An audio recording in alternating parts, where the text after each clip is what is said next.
All right, if you're just joining us, it's still Good Morning Anambra, and this is Press Review. And joining us in the studio to look at the papers is Mr. Ejiofor Umeborg, the public affairs analyst. Good morning and welcome. Good morning, David, and very good morning to you, dear Anambrarians. All right, Anambra, let's look at the headlines from ABS.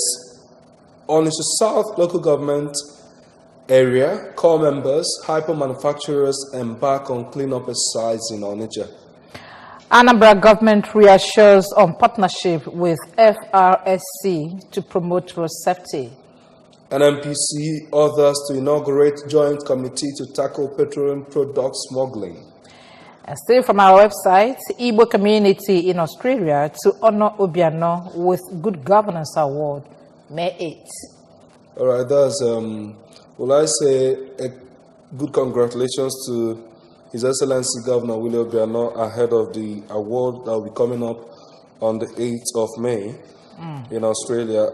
That's a very good one. But let's look at the issue of NMPC orders to inaugurate joint committee to tackle petroleum product smuggling.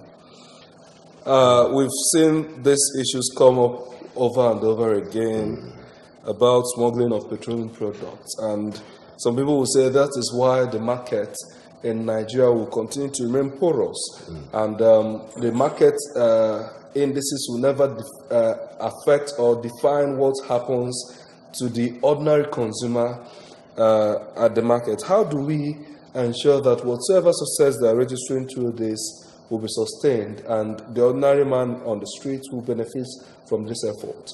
I keep on saying it. I am an exponent of unbundling of the NMPC. So long as NMPC remains the big masquerade that it is up to now, we may never get it right in our oil and gas sector. The NMPC is a kind of big masquerade that we need to unmask. How? We need to unmask it by unbundling. By way of privatization. Okay. So that there will be competition in that sector. And then when there is competition, the issues of smuggling and vandalism will drastically reduce naturally. Some people are might not benefiting from that system. So because of people are benefiting, criminally, selfishly from that system. But there are arguments that the power sector has been to an extent unbundled. We've seen how the federal government at least sold distribution companies and some parts in the transmission. They released a level of percentage in transmission. Some people will say, if this thing didn't work in the energy sector, how are you sure that it will work in the petroleum sector? To my mind, it is working in the energy sector. Is it? Yes, it is. It is working. We only need to continue, in that trajectory in order to get it right, in the nearest future. You see, that a policy comes up, there must be some time, for trial period, for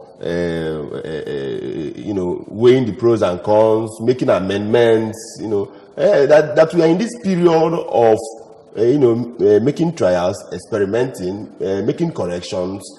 Does not mean that it's not working. It is working. I think the privatization in the energy sector, I can give it at least 60% for now. And then with time, as we progress, it will only get better. So that should also be done in the oil sector, so that in the nearest possible time, we'll begin to get the benefits. All right, we'll move to national light. We'll move to national light now, but an average person and the practical way of asking the question whether this is actually working in the energy sector will be Madonna include this program now with electricity and not with gen. Those are the questions we'll look at as time goes on. Let's look at call the time. Obiano akpọkuola ndị Igbo ka ha na-akwalite njirimara ha. Anambra ga-ebido Operation Kpochapụ 2 Obiano. Ejidere onye Nigeria tinyere ntụ cocaine n'ihe o ji bụrụ nwaanyị na Hong Kong. Enwekwa akụkọ ndị ọzọ dị na National Light. Maka na ka ọ dị taa, Kaina Ibu and National Light. On the front page of the National Light, we have Kogi can be declared oil-producing state. That's the resolution by the Senate yesterday. Postpones 2019 budget passage. Buhari opens art theater. Others. Otedola presents $50,000 check to Chukwu. We have too many doctors, Ngige says. Doctors eager to migrate could leave. And those are the stories that we have on the front page of the National Light. Nigeria, Ghana partners to curb cybercrime. Kogi can be declared oil-producing state. But I think the headline catching the interest there is the postponement of the 2019 budget passage. I could remember the Senate President has set the date for this April, and we are seeing it being postponed again. It does appear that the committees are not couldn't finish their assignments in order to get the sectorial allocations ready for the budget. We can understand that most of the senators are coming from elections. Most of them are in the tribunals now, trying to get back their mandate or defend their mandate, from people of the other side. So there have been some distractions. That largely accounts for the non-passage of the budget. The budget are the fourth month of the year. Fourth month of so the year. Although who is to be blamed here? That excuse may not be very, very acceptable because we cannot continue to give excuses over and over again. Let's look at when the budget was presented. Let's look at when it was presented. Because I know that the presidency is blaming the Senate or the National Assemblies for the delay in the passage of the Assembly, of the budget, why the National Assembly is saying that you did not even bring it on time. On time. That's another thing. Because are we going to continue like this? It started since 2015, passing budget at the sixth month, the fifth and sixth month of the year. And then, quite unfortunate. When you're supposed to be, presenting a fresh one for the following year, what's really going on? It's just that people have refused to do what is right. The National Assembly had passed a bill earlier, late last year. That bill seeks to mandate the president to present the budget at least 3 months before the end of the year, so that National Assembly will have 3 months to do their work. But the president refused to assent to that bill, showing that the presidency doesn't have the will or the disposition to do what is right. So if the National Assembly had given that clue, that green light as to what could be done to avert this kind of situation, and then the presidency is stalling it, you can see that people don't just want to do what is right. In a case where we're also seeing recess upon recess upon recess from the National Assembly. During the elections, 2019 elections, we saw the level of recess they gave to themselves. Wouldn't that affect the budget process originally, even if it was presented in August? Yes, definitely. But they say the earlier the better. Okay. Why don't the president do the right thing at the good time? At the right time. Mr. Ubabog will take a short break now and bring you. We'll go for a commercial break. When we come back, we'll continue to look at more papers on our desk here. Stay with us. Share the dream to build more than just a bank, bringing the online revolution to Nigeria and becoming part of the networked society, helping to lift the country and continent out of recession to enrich its people too. Now, with our two banks fused together, we can help more move up the social ladder and help future generations make more of their lives, whoever and wherever they are. A new bond to help unleash the potential in every African who banks with us.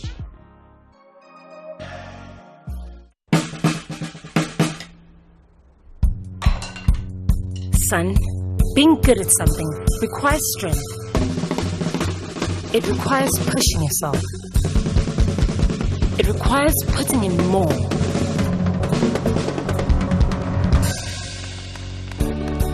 That's why the new improved Bornvita is packed with vitality and a great taste. All right, welcome back. It's still Good Morning Anambra, and we are reviewing the press this morning. Let's move over now to national dailies. National dailies. Let's start with Daily Sun newspaper. Reps adjourn abruptly as Child storm NAS, that's National Assembly, Senate to pass 2019 budget on Tuesday. 96 million GSM subscribers in trouble over registration. NCC verifying details. Plans to sanction telecom marketing chiefs over breach. Our N. Tinubu, Saraki rift. Coming from Kalo. Oshunguba, Oyetola, APC urge appeal court to uphold results. Measles outbreak hits Katsina, Borno, and Yobe. Over 20 million children worldwide miss vaccination. Minister, NMA, NARD disagree on number of doctors. That's also on the front page of the Daily Sun. Okay, also we take Daily Times at the same time. Osun Governorship, Oyetola, APC, INEC asks appeal court to upturn tribunal's decision. Adeleke urges court to dismiss 3 appeals, uphold cross appeal. Court reserve judgment indefinitely. Reps probe $27 billion loss in NMPC production sharing contracts. We also have Senate rejects motion to declare Kogi oil producing state. Nigerians lambast Ngige over doctors can leave comment. Federal government reviews how illegal mining fuels insecurity in Zamfara. Those are the major stories that we have on the front page of the Daily Time and Daily Sun. The story about Ngige's comment yesterday is still making the rounds. What will be your assessment of that comment? That comment, I must say, is not palatable at all. It's not palatable in the light of if you consider the fact that we are having a massive outflux or migration of our medical and health experts out of Nigeria. You know, in the last 10 years, a lot of doctors have left this country in search of greener pastures. More so when countries in America like Canada and the rest of them are doing massive outsourcing of medical personnel, and they pay very heavily to to nurses, doctors, and the rest of them. Paramedics are earning so much now in Canada and the rest of them, and then a lot of our doctors and health experts are leaving en masse. Yet the government refuses to, let me say, the people in government refuse to accept this fact, see the problem on the ground. You know, the minister, our own minister, is saying that to have anybody that wants to leave can leave, that we have enough doctors. How many of our health facilities are functioning, to its maximum capacity? Is it because it's a Minister for Employment? Yeah, otherwise, we have not heard from the Minister of Health to tell us that I will have so many doctors around. And there's some people will just say that... There is a reference here. A week ago, the minister was delivering a paper where he said that 8,692 doctors were registered in the country, whereas out of this number is only 45,000 that are practicing in Nigeria. With the population of Nigeria, what we have is a doctor to 4,400 Nigerians. You can imagine that. And WHO standard places it at 1,600. I mean 1 to 600, which on its own is not even enough. But when you have a doctor to 4,400, one wonders where the Minister of Employment and Labor. Yes. Because being in charge of labor and employment should have given him a leave or a leeway to have the statistics to what is happening. For him to have come out to tell us that we have enough doctors in Nigeria, maybe... I would take that to be a side comment or at best an outburst from him. Outburst over what? Outburst. They say that talk is cheap. The question was for people that are in government to talk like that. It's not proper. It should be an outburst because that his assertion lacks every empirical evidence. He lacks statistics. I was privy to the interview. I saw the interview and the question was rephrased in different dimensions, and he continued to he maintained his position on what he said. That would tell you it wasn't an outburst. Rather, it's unfortunate. It's unfortunate. Really. All right, it shouldn't come from our minister of Labour. Let's move to the next paper here. On the Nation newspaper, the story is still what is making the waves. Buhari will improve lives with high-impact facilities. President hails Ambode. We use our resources well, says Governor. Appeal Tribunal fixes verdict in Ocean Pool. Fear of child sends rep packing. How to end insurgency by Buratai. Those are the stories on the front page of the Nation. Let's look at what happened yesterday at the National Assembly with this child protesting against the continuous delay of releasing their leader, El Zazaki. The protest by the Shiite movement is a legitimate one. We are in democracy. People are free to okay, before you continue your comments, we'll have Punch already standing. Okay, on the front page of Punch, we have NMA, MDCAN, Bach Ngige for saying Nigeria has more than enough doctors. Child storm National Assembly, force reps to adjourn plenary. We also have National Assembly to pass 2019 budget on Tuesday. And then Oyetola asks appeal court to overturn Osun governorship pool tribunal's verdict. Court reserve judgment. Those are the major stories on the front page of the Punch. Okay, quickly, let me add that when I say the Ngige's comment could be best be described as an outburst, I mean that it is coming at the heels of excessive demand by these doctors. In as much as we accept the fact that our minister should have been more cautious, in his assertions, we must not also lose sight of this excessive demand by some sectors of our economy. Doctors, lecturers, doctors.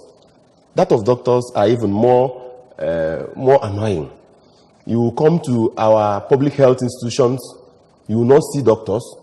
They will go to their private clinics and be consulting. Sick people will be in our public health institutions waiting for doctors in queues. And a doctor will come and say, I will only see 3 persons, and leaves. They spent 1 hour in their official workplace, that is the teaching hospitals and the public health and you think it's not and then also, they leave you to think it's their not private also clinics an outcome, to make money. It's not also an outcome of the present situation of things in the country. If their demands are too much, whose? It's not too much. The National Assembly, the reps, the pay they take home, the allowances, even people that do not go to school properly find themselves in the National Assembly and take billions of money home. But there are people sold lands to train through schools. Certainly, these arguments will continue. The point is that we must find a way to get our doctors to be accountable for what they do. Yes, to be at their duty post. Thank you very much, Mr. Jofo Umeborg, public affairs analyst, for joining us on the show this morning as we reviewed the press. Thank you for coming. Thank you very much for having me. This is how far we'll go on press review this segment. Stay with us as we explore our theme for the day. It's still Good Morning, Anambra.